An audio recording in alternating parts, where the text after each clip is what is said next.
My mother was born and raised on a farm. Now, I moved to a farm later in life, and still I gained a really deep appreciation of farming. There's just something about working the soil, that smell of freshly tilled ground, getting out first thing in the morning and plowing or disking or whatever.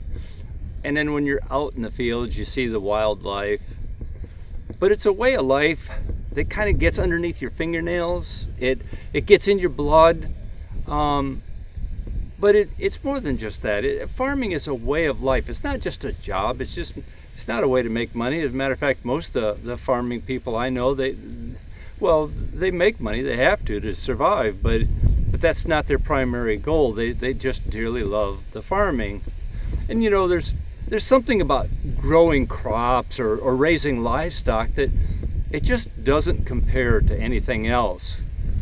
Now, Jesus was a master at using examples from everyday life to help people connect with God. The culture in biblical times was primarily agricultural, and there was some herding involved, which is a form of agriculture. And so Jesus used many stories from farming, since the people that he lived among could really relate to those stories. He used these stories to help people connect to God, to gain insights into the love and the nature of God, so that they might have that peace in their hearts that comes from being in relationship with God, so that they might gain eternal life and salvation. He told one story about planting seed, and in this story, some of the seed falls on hard ground, some among rocks, some among weeds, but then some fell among good soil.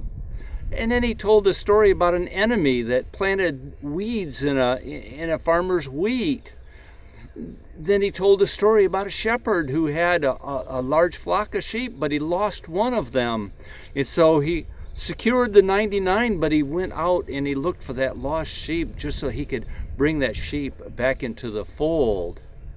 There's a lot more that we can learn from farming. I'd love to share my thoughts with you. We're in a series asking ourselves, what would Jesus say to help us in our lives today? Check out our message this week. You can access it on our website, Facebook, or YouTube. I do believe that if Jesus were among us here today, that he would ask us, how's our harvest coming? And then help us grow in relationship with him, so that all of us could share in the incredible joy and peace that comes from Jesus. It's all about our core value of loving God and sharing the good news. It helps us at Kalamo stay focused on that which is important, to guide us to be healthy, joyful people of God.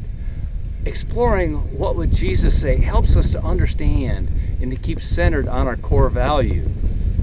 Would you like to learn more? Check out our message this week at Kalamo. At Kalamo, we ask questions. We share our doubts and our concerns so that we can grow in the wisdom and love of God and lead happier, more constructive lives.